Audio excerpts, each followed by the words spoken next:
Hey there, thanks for clicking on this week's video where I'm going to share with you the 5 most common design mistakes homeowners make.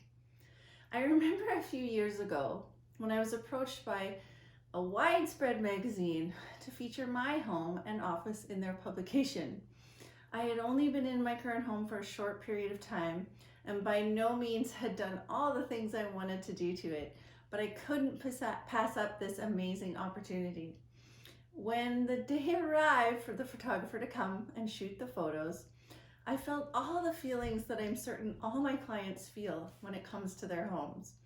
I'm wondering how awful she must think my place looks, wondering if she sees all the dog hair I just kicked under the table when the doorbell rang, or did she think, wow, I was expecting something much more fabulous.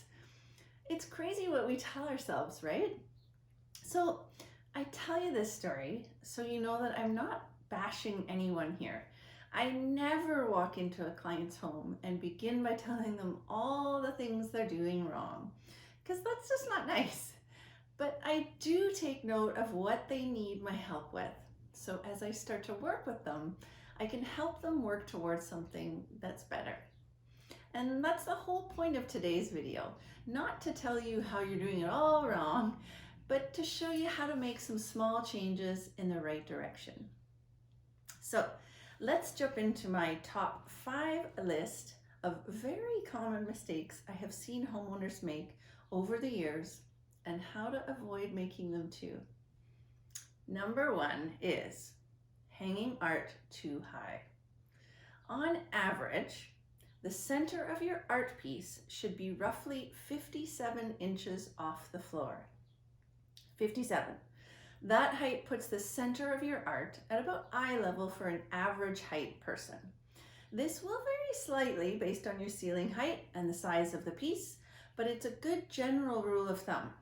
And if you've been hanging your art way too high for many moons, it is going to feel all wrong to you when you first make the adjustments. But keep in mind, art is meant to be enjoyed by the users of your space, so hang it where it can be most enjoyed. Okay, number 2 is purchasing furniture that is the wrong scale for the room. This is so easy to do. Furniture can look so different online or even in a furniture store that has 20-foot ceilings. You might think it looks perfect, but then get it home and something just doesn't seem right. Understanding the weight or scale of a piece goes beyond just checking the length and width and making sure it will fit.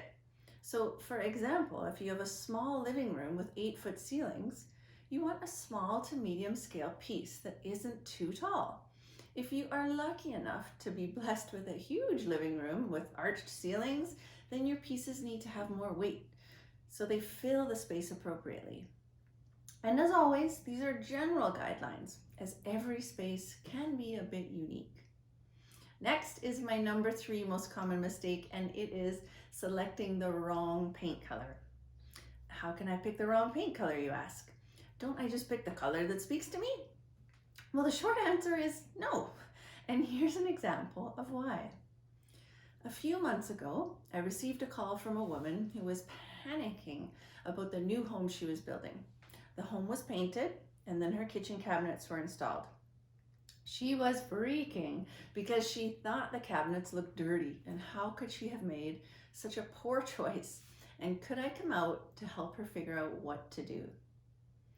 Not a great scenario for this poor lady. Those cabinets had cost her close to $50,000. And if she had indeed made a bad choice, what was she going to do? So I arrived to help her and right away could see what the issue was. Unfortunately, no real thought had been given to the white paint color that she had used on her walls as it related to her kitchen cabinets. The white paint she had chosen had a totally different undertone when compared to the cabinetry, and it was making her cabinetry look really dirty, even though they were brand new. Luckily, repainting the walls cost much less than replacing her cabinets, so we were able to save things in the end. But a good lesson in understanding how all the colors in your space need to relate to one another. Next is mistake number 4, making trendy choices in the wrong places. There is nothing worse than only a few years after building a new home or completing a large renovation, looking around and feeling like your space is already dated. Going too full tilt on a popular trend or being super bold in ways you are sure to regret down the road can lead to some serious design depression. Try your best to stick to classic finishes where the big money is being spent, and have fun with your art, rugs, accessories, things that will be easier to change out later. Okay, I have saved the best for last, and before you think that this last point is totally self-serving, let me tell you it truly isn't.